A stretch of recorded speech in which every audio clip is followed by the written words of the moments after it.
I get shit done, I have fun. It's my time and I'm the one. I'm breaking through.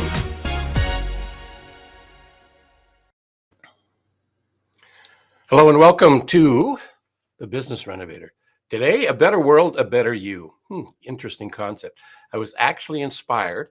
I borrowed it from this book. The book is called A Better World, a Better You. The author is Lou Tice. He's had an impact on my life and on millions of people around the world, even today, even though he's passed. So remember, if you're watching this on replay, hashtag replay, let us know where you're watching from. If you're watching us today, thank you for being here, whether that be today, tomorrow, in the morning, in the afternoon. Thank you for being here. Appreciate it. Just going to be an interesting point of view today, I think, based on a better world, a better you, and something to ponder based on an episode or two ago where we talked about a 90-day flight plan. So a better world, a better you kind of fits within that.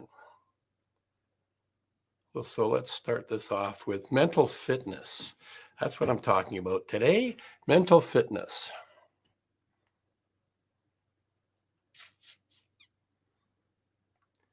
And what is mental fitness? Well, it's developing your resiliency and tenacity muscle.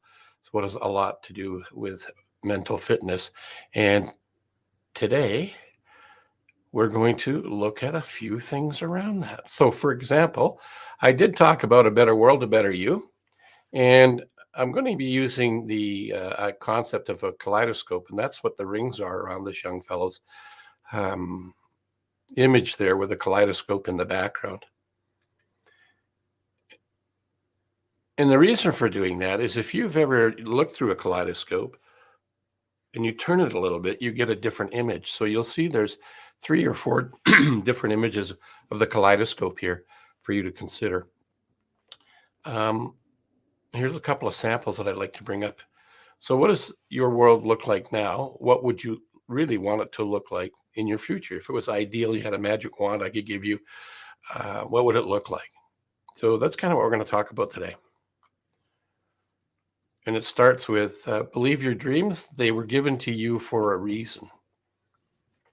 So I hope you get an idea of perspective and what a better world might be as a result of seeing this today. I thought this was an interesting look at a worldview. The hands held up in the sky and the map of the world is in the hands. So what does your world look like? Where do you want to go? What do you want to do? What do you want to be? Do you know your life's purpose? And major definite purpose? Napoleon Hill talks about that in his book, Think and Grow Rich. And it seems to be a common thread. There's a modern day book that's written, Start With Why, by Simon Sinek. And essentially, it's the same kind of concept. What gets you up in the morning? Why do you get up? What do you want to do? What do you want to achieve? Who do you want to help? All of those are great questions. So everybody's point of view of what that might look like is slightly different. So here's an image that represents somebody else's point of view. Here's another one. What do you really want to do? What do you really want to be? What do you really want to have in your life? And I'm not suggesting it be materialistic. Well, certainly it could be part of it. It could be basic needs. It could be philanthropic. Andrew Carnegie, when he was alive, he spent the half of his life accumulating riches and the other half giving it away. So that was his life purpose. And why do I bring him up? Well, he was the one that actually inspired and commissioned Napoleon Hill to write the great work of Think and Grow Rich.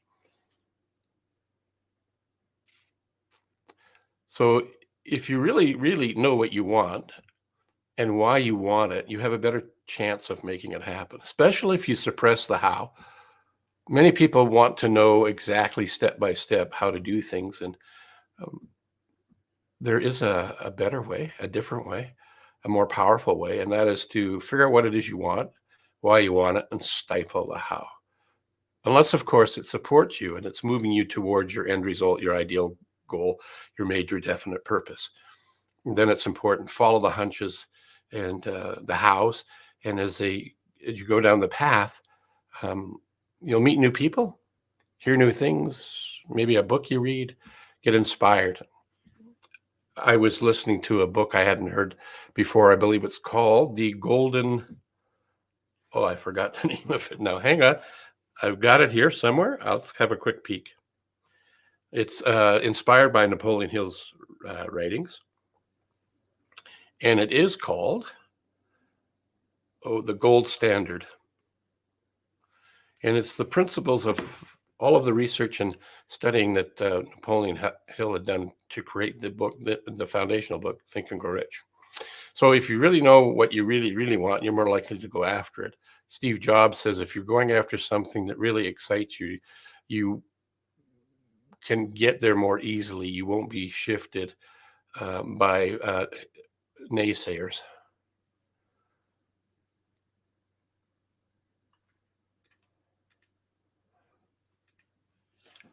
So as I was mentioning, major definite purpose, your why, make this world better. And better is not by my judgment. Better is by what makes it better for you. What's important for you to be involved with? What do you want to see in the world? I'm not going to make any suggestions. I just want you to think about it. So that was from a 35,000 foot view.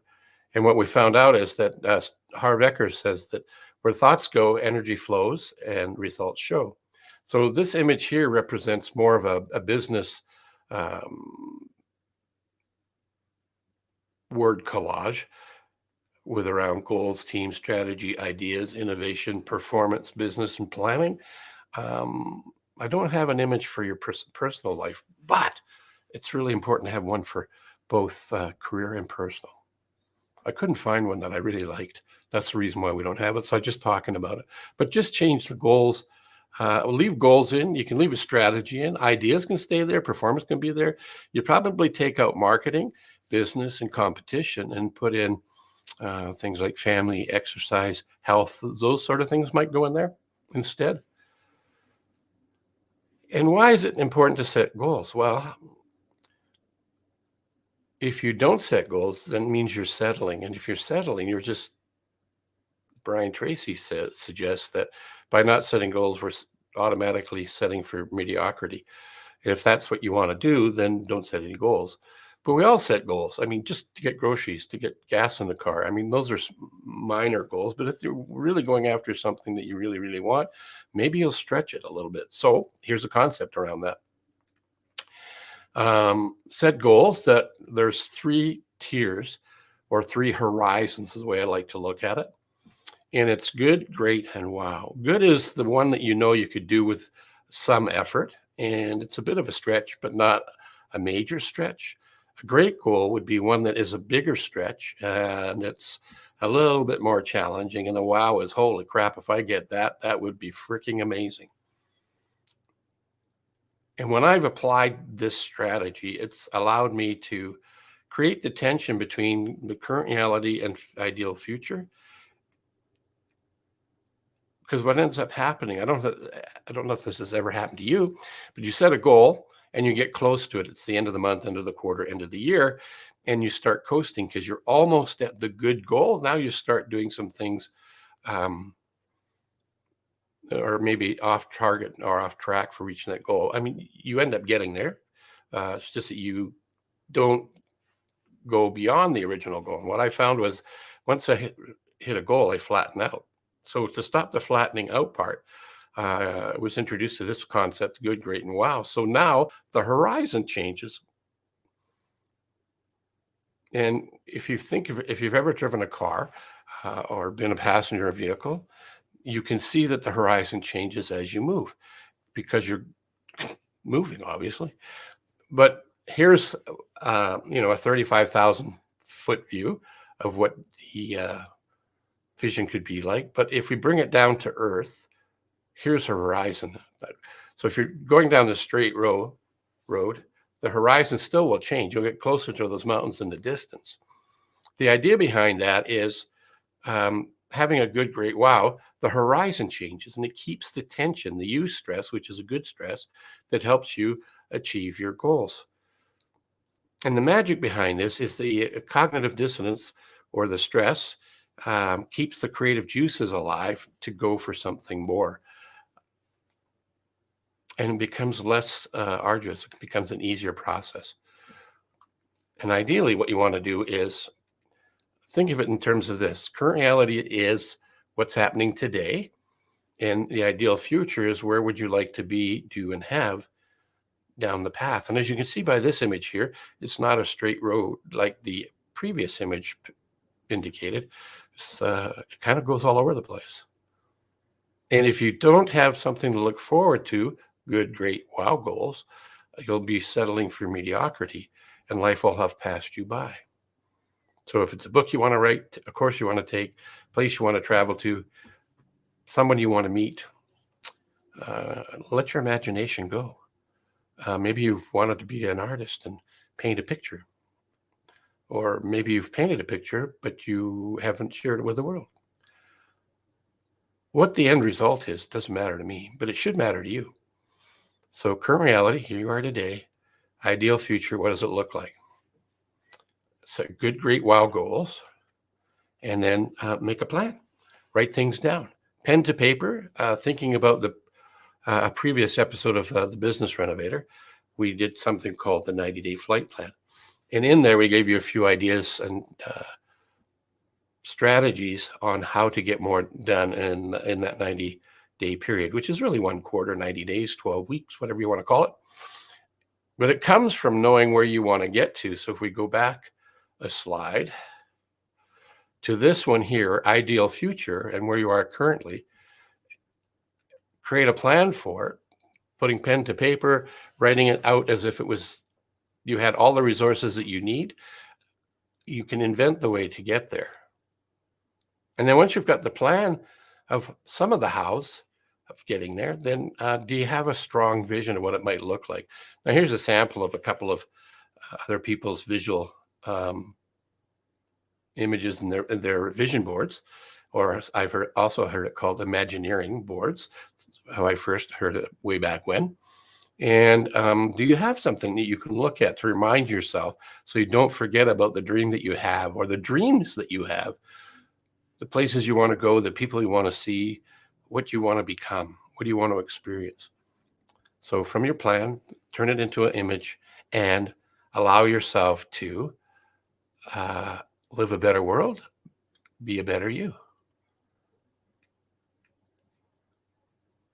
And as always, remember to be wonderful, because the you in this word wonderful is large on purpose. The reason being is that you actually are wonderful and are unique. So go act like it.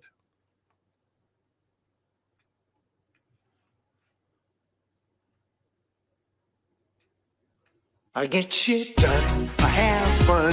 It's my time and I'm the one.